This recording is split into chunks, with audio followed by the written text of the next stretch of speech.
गणेश सांगळे पाटलांचं जागरण गोंधळाचं आमंत्रण आलं. आता आपल्याला घरपोच आमंत्रण आल्यावर आपल्याला जाणंच मग काय पोहोचलो ना जागरण गोंधळाला. अरे देवा, या गडबडीमध्ये तुम्हाला राम राम घालायचं राहूनच गेला. राम राम मंडळी, चला आपण जेवण करून घेऊ आता. चेतन सांगळे त्याचं पोरग जागरण गोंधळाला लिहिलं होतं. तेवढ्यात मला आपला वर्गमित्र रवी सांगळे भेटला. मी त्याला म्हणलं चला आपण जेवण करून घेऊ. पण आमच्या दोघांच्या गप्पामध्ये दुसरी पंगत जेवायला बसली होती. तो मला म्हणतो आता थांब आपण तिसऱ्या पंक्तीला जेवू. अर्चनाची काय गणगण झाली, नुसतं इकडून तिकडे गारकी घालीत होती. मी आपल्या इकडं तिकडं कॅमेरा फिरवला.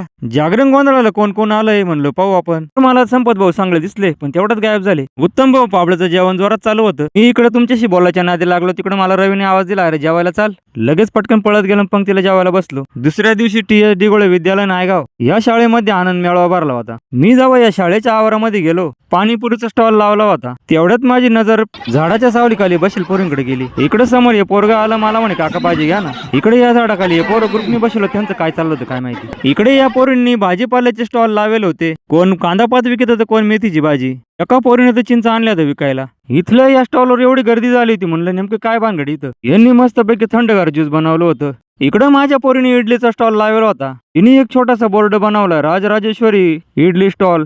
मी तिला म्हणलं काही इडल्या विकल्या का नाही. मला पाहिल्यावर तिला एवढा आनंद झाला, मला तिने लगेच हात केला. मी आपला एक शेवटचा हात मारला, मस्तपैकी सगळीकडे कॅमेरा फिरवला. मित्रांनो, या मुलांनी मस्तपैकी स्टॉल लावले होते, मला तर खूप आवडले. तुम्हाला जर आवडले असेल तर कमेंट बॉक्स मध्ये नक्की सांगा. व्हिडिओ लाईक करा, शेअर करा. श्री स्वामी समर्थ. जय जय स्वामी समर्थ.